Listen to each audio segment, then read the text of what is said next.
I just came back from a domestic violence fundraiser, so thank you for holding space for me. Yes. Domestic Violence Awareness Month, so I had to go where I was getting coins first and then come here to my community. And I just want to say a lot of trigger warning with what I'm about to share. I've shared a lot of things in this space, but this is like my personal experience with domestic violence. So I titled this piece, "The Loud Silence of Domestic Violence."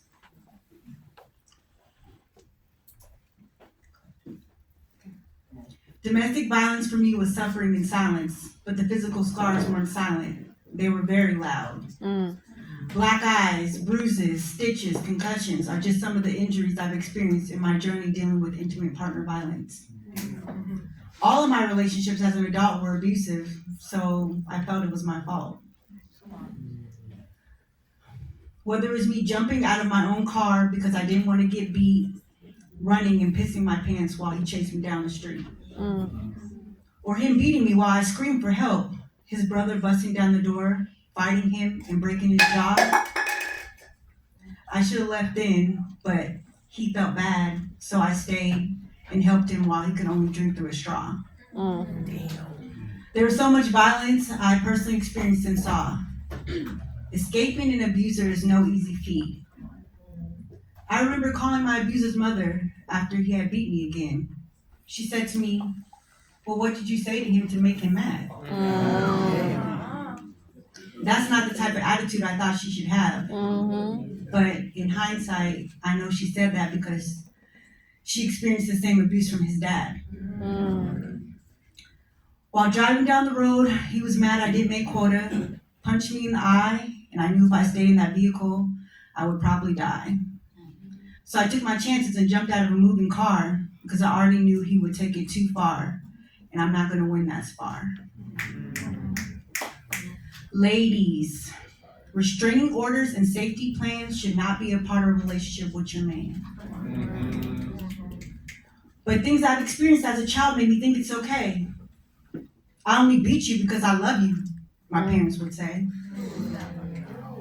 Childhood trauma of any kind could cause emotional health conditions, so now you're coping with trauma by way of addiction.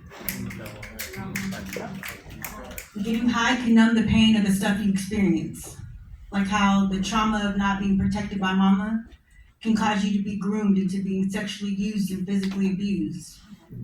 Then you grow up and meet a guy you thought was fly, but now he beats you and makes you cry. You leave him behind to flee to save your life, but then you end up in the life. See, there is a connection between domestic violence and sex trafficking. It also impacts your emotional health. It's the voice of a partner who said, "You're worthless and you're stupid too," but also, "I'm sorry, baby. You know I love you." Please understand that verbal abuse does impact you. Over 20 years later, I can still hear what he said, like, "I'm sorry, I was upset. I didn't mean to hurt you. That wasn't me. I drank too much.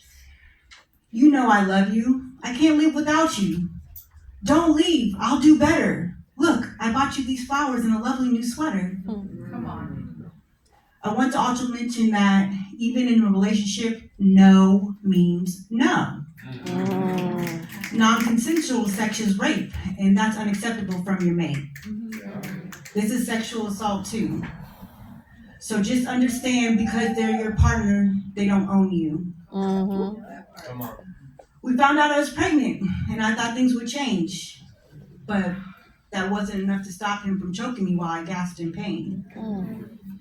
I guarded my baby and my heart like the four walls they put him in when the abuse didn't stop. It's sad, again, while pregnant he beat me and someone had called the cops. When I was pregnant, as he drove off with me hanging out the window of my own car, I knew that things had really gone too far. It wasn't just my life I was trying to save. I knew I had to leave before he put me in a grave. So I had to be brave and leave everything behind. Take a flight back home because that love was blind. In hindsight, that wasn't love at all. As the rapper Eve said, "What you think is love is truly not, you need to elevate and climb. Mm. So that's what I did for me and my kid. The issue is that when you have a baby with your abuser, sometimes you stay because you don't want to lose her. But I found the strength to leave and move on because the abuse had gone on for way too long. I left because I didn't want her to experience what I had gone through.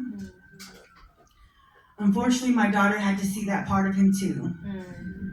You can't control what another woman allows him to do.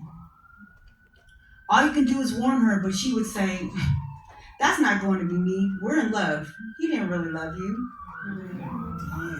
It's not about you. It's him, I would say. But she felt I was just trying to get him back to me.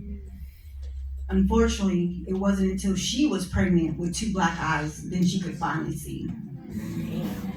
What I want to emphasize in this piece is that you deserve peace without having to rest in peace. That's a fucking Healing from domestic violence takes time, but you must cut ties that keep you in that bind. The physical scars may go away quickly, but the emotional scars can take years or even decades to heal.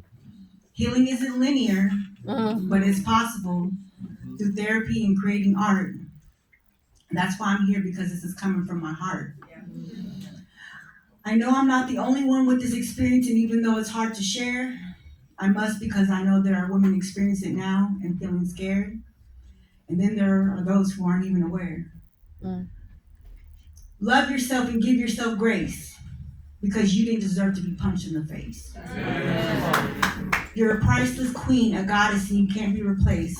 Go ask for help. There are organizations that can get you into a safe space.